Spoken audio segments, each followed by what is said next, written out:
All right, let's get you set for week one of the regular season. All the speculation, all the talk, everything else out the window. The preseason, the biggest mirage known to mankind. And so now the real football starts. I welcome in Greg Bell. He's covered the Seahawks for, what do you say, how many years? About 15? about 16 years. If you go back to Mike Holmgren in the first Super Bowl, 2005, yeah, it's been a bit. Yeah, so Greg Bell covers the Seahawks for the Tacoma News Tribune. And well, first off, just give me the state of the Seahawks organization right now as they enter this season. Matt, first of all, thanks for having me on. It's always great to see you again. They're still changing. It's still new from the Pete Carroll era. Mike Macdonald spent last year remaking the defense. Of course, he went defense first. He's a defensive mind, former Ravens defensive coordinator. He traded for Ernest Jones. He got rid of both their starting middle linebackers in the middle of the season. He just completely revamped the defense, and it worked. Over the latter half of last season, they were a top 5 unit in most of the metrics you can measure a defense by.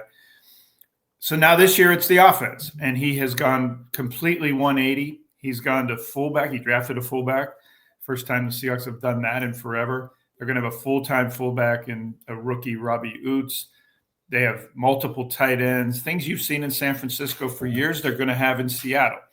And that's not a coincidence. The job for Mike Macdonald is to match the physicality and the dictating to the opponent on offense that he does and wants to do on defense. They got a new quarterback, of course, in Sam Darnold, and they're running the outside zone system, a Shanahan tree that all of you are so familiar with down in 49er land. It's a flip of what it was under Harbaugh and then after Harbaugh with what the Seahawks and 49ers used to do. And the 49ers getting Robert Saleh and wanting to match the Seahawks style on defense. The Seahawks now want to be the 49ers on offense.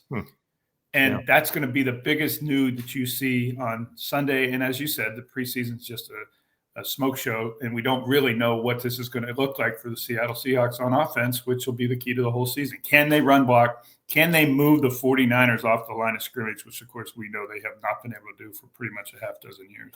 Yeah, so Ryan Grubb out after one season as offensive coordinator. Clint Kubiak comes in, and, Kubiak's moved around a bunch, but kind of give me what you feel like he's all about. I know he's, there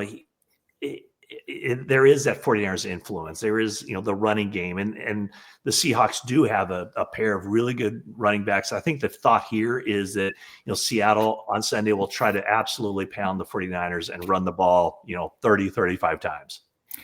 They ran, it was, yes, a preseason game, but they ran 48 times against the Kansas City Chiefs, who started about half their defensive starters in the second preseason game. They had 119 yards rushing in the first quarter. I can remember months the Seahawks didn't have 119 yards rushing. They were the 29th ranked rushing team in the league last year. And that was McDonald's edict. Hire Clint Kubiak, put an outside zone, and run the ball.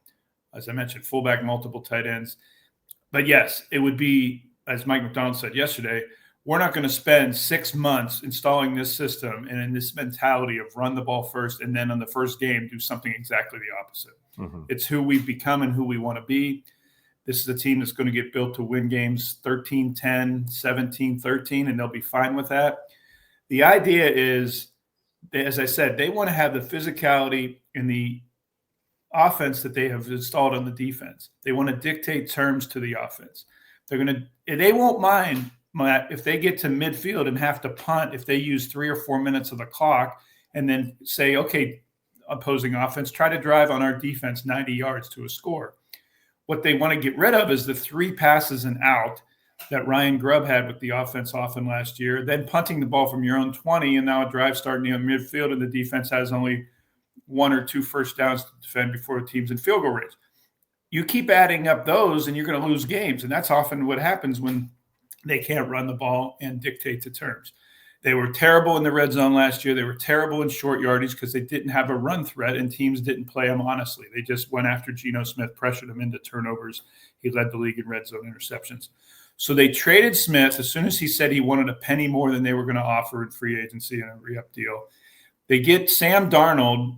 Now, we can go back and forth, and San Francisco fans know a little bit about Darnold. But the reason they got Darnold was not because of what he did in Minnesota last year. It's because he is a play-action pass quarterback who is at his best off the run game. There are kind of metrics that talk about his rollout stats between the numbers and how he led the league in passer rating on play action passes between the numbers and not rolling out to the sideline. But his quarterbacking, Matt, is exactly fitting Clint Kubiak's system here in Seattle. Run the ball, run the ball, run the ball, play action pass off of it. Now, as we know, they're going to have to throw the ball down the field in today's NFL, and that's when Darnold's going to put to the test. But I would tell you they're going to ask less of Sam Darnold than they asked of Geno Smith. They asked Geno Smith to win the NFC West without a running game and without an offensive line, and they've set out to remake both of those. Darnold can absolutely throw the ball. There's no question about it. And what you kind of laid out there is, kind of the best case scenario for him, because, I think there are times when he makes poor decisions and maybe doesn't see the field all that clearly. But what was it? I'm sure Clint has talked about, their time together when he was with the 49ers in 2023 and Darnold was there. Has he talked about kind of what he saw in working closely with Sam Darnold that made him and the Seahawks want to bring Darnold over from Minnesota? Yeah, Matt, exactly that. He said even though Clint Kubiak was just, of course, the pass game coordinator for the 49ers under Shanahan that season 2 years ago, and we all know Sam Darnold didn't play because of Brock Purdy's emergence at that season. He said what he saw then was, this is a quarterback for my system. This isn't a quarterback to put in shotgun and drop back to pass 40 times a game. This is a guy to put under center who's at his best in play action, who doesn't mind if he isn't the guy, but rather complementing the overall arc of the offense, which is to run the ball. Having said all that, he throws for 4,300 yards and 35 touchdowns last year for the Vikings, goes 14-1 to begin the season, and that's how he cashed in $100 million. Yeah. But that was with Addison and Jefferson and Hawkinson in Minnesota. They had the best receiving core on the planet.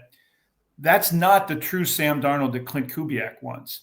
The Seahawks see that last year with Minnesota as something of the quarterback whisperer head coach he had in O'Connell, the receiving core he had, and let's face it, Darnold wasn't even supposed to play last year. J.J. McCarthy was, until he blew out his knee as a rookie quarterback in the summer.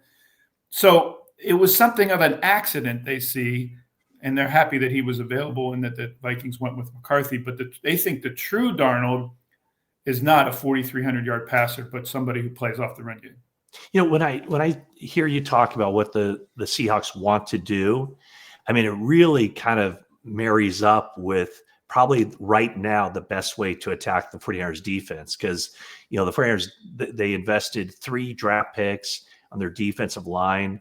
Those rookies are going to play a lot. There are questions at the defensive tackle position. Man, it really just seems like with Kenneth Walker III, with Zach Charbonnet, that the way early in the season until the 49ers defensive front proves otherwise, the way for teams to look at the 49ers and attack them is just pound them with the run game. Not to mention make Nick Bosa play the run and not just tee off in the pass rush game that he's often done against the 49ers or against the Seahawks in so many previous meetings. Exactly. They hired Mike McDonald, Matt, to beat the 49ers and to beat the Rams. And McDonald realized as soon as he got here last year, I'm not going to do that until I get more physical and better play at the line of scrimmage on both offense and defense, which is why they drafted their first overall pick this year, 18th overall in the draft, on a guard. Mm-hmm. They hadn't Gray Zabel from North Dakota State. They hadn't spent that high of a pick on a guard, Matt, since Steve Hutchinson in 2001. That worked out pretty well. That worked out really well. It's been a generation since they've done it. They have just mixed and matched and bubblegummed it on the offensive line for a decade, and it caught up to them more than the last few years, for pretty much the last decade. Since they traded Max Unger for Jimmy Graham, the offensive line has been a problem. Now they decided to invest top draft picks in it. They just this morning announced that they haven't announced it, but it's about to be announced that they are going to re-up Abe Lucas, the starting right tackle, for a 3-year contract. This is going to be his contract year. They did something they rarely do in Seattle, which is use a 5th-year option on a first-round pick on the other starting tackle, left tackle Charles Cross. So they have decided that they are going to build from the line of scrimmage back. and both offense and defense just to beat the 49ers and the Rams, because they aren't getting anywhere they want to get until they beat those two teams to win the NFC West again. You mentioned the wide receivers a little bit. No DK Metcalf. That brings he and the 49ers corners, that always they brought some juice to those games. How has Cooper Kupp looked? And tell me about Jackson Smith and Jigba as well. How do those, because you talked about the Vikings receivers, man, in name, the top two Seattle receivers sound like they could be guys who light it up as well. They do, except the critics or doubters will say, wait a minute, Smith and Jigba and Cooper Kupp play the same position, slot receiver. Most of his catches, Smith and Jigba caught 100 balls last year, which tied Tyler Lockett's team record, and most of those were out of the slot. And, of course, Cooper Kupp has been the preeminent slot receiver when healthy here the last half dozen years. He became a Super Bowl MVP and League Player of the Year with the Rams in 2021 as a slot guy, 145 catches and 1,900 yards. Of course, the question is, can Cooper Kupp at age 32 stay healthy? That's why the Rams quit on him in the middle of the contract. They didn't think he could stay healthy. So far, he's not only been healthy, Matt, he hasn't missed a day of practice. You know, veteran rest days and guys in sneakers and bucket hats during training camp. He didn't do any of that. He hasn't taken a day off yet. I think he's setting a tone and an example for the rest of the team at 32 and all he's accomplished in $100+ million in his career, that he's going to be all in on this. It's going to be interesting to see Smith and Jigba in a different spot now. He's going to be out sometimes at X. They have a rookie 5th-round pick, Torrey Horton, who is going to be the deeper X threat that Metcalf was. I'm not saying he's the same guy as Metcalf, but in that role. They cut Valdez-Scantling, who you guys in San Francisco have, because of how good Horton was in training camp. But Smith and Jigba is going to often be an X because, as I mentioned, they're going to go multiple tight ends and fullback, which means you got to take somebody off the field as an eligible receiver. You can't have 3 and 4 wide receivers with 2 tight ends and a fullback. So you're not going to see a slot per se as much as you used to. This is not going to be a modern NFL offense with multiple wide receivers on the field at one time. And so I think you're going to see Smith and Jigba and Cooper Kupp in something of an interchangeable 2 receivers role, much less than Cooper Kupp was in LA. But when they have to throw the ball in the third downs, and they'll put Kupp in the slot and move Smith and Jigba around. And that'll be like he was at Ohio State. Well, that's definitely something to watch, because I think the 49ers could go a lot of 5-man line in this game. But just hearing you talk about, you know, the potential at the slot position with those 2 guys who have had success, you know, the 49ers nickelback is Upton Stout, a rookie who didn't play in the preseason. So, you know, that's a great cat and mouse of, would the Seahawks want to get him on the field and see if one of those veteran receivers can exploit him? So that's kind of part of the game within the game. Another game within the game, the flip of that, I think, is how they use George Kittle against especially Nick Emanwari, the rookie 2nd-round pick for the Seahawks.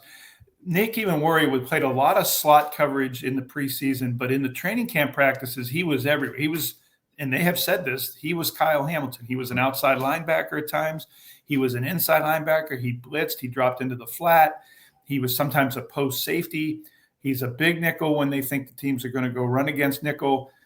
I'm not sure 49ers are going to see Devin Witherspoon in an inside slot as much as they have the last 2 years now that Emanwari is here. I also think the 49ers are going to have to game plan for Witherspoon blitzing a lot more than he did last year. He blitzed only 27 times and 1,100 snaps last year. And they need him to do more of that now that they have Nick Emanwari to do some of the slot stuff. But look for Sunday, Matt, when Emanwari's on the field in a slot alignment, I bet they'll hot read check to Kittle getting lined up either by motion or by formation to get one-on-one with Emanwari. Yeah, it kind of sounds like we're talking about the same teams here. Yeah, because by design. Yeah, you mentioned, you know, the 49ers or the Seahawks, you know, playing a lot of 2 backs or 2 tight ends. I mean, that's going to be the 49ers thing too. And I don't know how often Seattle will have to have their nickel defense out there, because, you know, the 49ers number 3 receiver at this point is probably either Marquez Valdez-Scantling or Russell Gage. You know, I think they'll do a lot of 2 tight end sets. Of course, they do 2 backs a lot with Kyle Juszczyk at the fullback position. 49ers have that, you know, they have the opportunity now to take McCaffrey off the field and put in Brian Robinson, but their one big price, and it wasn't even that big of a price, free agent pickup was Luke Farrell, who is a blocking specialist tight end. So it might be, on third downs, they keep him in as basically a sixth offensive lineman and then have four receivers, four eligibles out on the route. So it is kind of mirror images of these teams in a lot of ways, isn't it? And to further that mirror image, the Seahawks got a tight end that is a blocking specialist that when they go multiple tight ends will often stay in. His name's Eric Sauber, and you know all about him in San Francisco. Yeah. So, yeah, they're not hiding it. The Seahawks are trying to be this 49ers, especially on offense, in terms of the physicality, the multiple tight ends and the fullbacks. Greg, you've seen a Brock Purdy-led 49ers team go up there to Seattle 3 seasons in a row and come out of there with the victory, which is no easy feat. Obviously Brock Purdy gets a lot of national attention, a lot of debate, either compliments or criticism. What do people up there, especially the guys in the locker room or the coaching staff, what do they say about Brock Purdy, and what's the biggest challenge? What's the biggest stress he puts on a defense? They say he's smart. The main thing they say is he gets rid of the ball, and not always quickly, but he avoids rushes and then gets rid of the ball. As you know, it's not often just he gets the ball and slings it. He often is able to get away from pressure and then get rid of the ball. But they say it's tough to sack him, either by scheme or by design or by him getting the ball out quickly. They do worry about being able to affect his throwing of the football. But they honestly, up here, when they think about the 49ers, it's stop the run first. So that you aren't in 2nd and 2 and 3rd and 2 when the Niners and Shanahan can do anything he wants out of any formation. The key for Seattle, and they talk about it all the time, is winning the early downs so that it's 3rd and 9 or 3rd and 8 instead of 3rd and 2. And so many times in those last meeting, 6 of the last 7 that the 49ers have won, and most of them have been boat races. So many times, if the 49ers even get the 3rd down, it's 3rd and 1 or 2. And it's always been the opposite, almost always for Seattle on offense. They're in 3rd and 9, 10 and 11 against San Francisco, and game over with the pass rush against what the Seahawks have had in the offensive line. I will say that I get a sense, no one's ever told me this, Matt, but I get a sense that they are like much of the NFL. How are we letting Brock Purdy beat us? I honestly feel that that's some of the mentality in the Seahawks locker room. But it all goes further than that. It's how does McCaffrey and Shanahan schemes and Kittle, how do they beat him before Purdy finishes him off? Yeah, I think Brock Purdy's worst game in the NFL came in, I think it was a 23 season on Christmas night against, drumroll please, the Baltimore Ravens defense. That's right. Yeah. Ended up getting benched in that game, and Sam Darnold played in it. Yeah, so we'll see. It should be a good one. What are the expectations up in Seattle for this team? Well, first they have to do is win at home. They were 3-6 last year, and you mentioned it used to be so hard to win up here, right? Well, now Seahawks home fans sell their tickets to 49er fans, and they'll do it again Sunday. You'll see a bunch of pewter and burgundy and gold in the back of the behind the first level of the bench for the 49ers. The home mystique is gone. And that is something that McDonald has really harped on all season, all summer, even this week. They got to win home games, especially division home games. And you know this, Matt, and 49er fans know this. The benefit of them going 6-11 and finishing last year is they get the Browns, the Bears. Yeah, the Bears may be improved. But while the Steelers or the Seahawks are playing the Steelers, the Ravens, there's 3 or 4 games there that the 49ers could gain in the standings just because of who they're playing, while the Seahawks are playing a second-place schedule. Yeah, so and even the NFC East, 49ers play the Giants and who the Eagles or who the Seahawks. The Seahawks go to Washington on a Sunday night. Yeah, there you go. Exactly. Yeah, that's why I think I'm call me a homer or whatever, but I'm picking the 49ers to win the division just because of that disparity. In those 3 non-common games, the 49ers have a huge advantage, certainly over the Rams. The Rams play the Lions, the Eagles, and the Ravens. while the 49ers play the last place schedule. So it really does have that trickle-down effect. Which makes these division games, even week one, that much more important because Seattle can't give away these on top of the ones they're probably going to give away in those 3 weeks. Yeah. Well, hey, Greg, thanks so much for spending a little time with me. I will not be making the trip to Seattle. I heard. I'm sorry to hear that. But I envy you. Yeah. So in the studio, and then the crazy schedule quirk here is 49ers and Seahawks week 1, 49ers and Seahawks week 18, which is wonderful. So much will change between now and then. I'll see you in the new year again. That's right. Well, maybe you won't see me in person, but let's check in again later in the season. Yes, sir. It's always good to talk to you, Matt. Thanks a lot. All right. Thanks so much, Greg.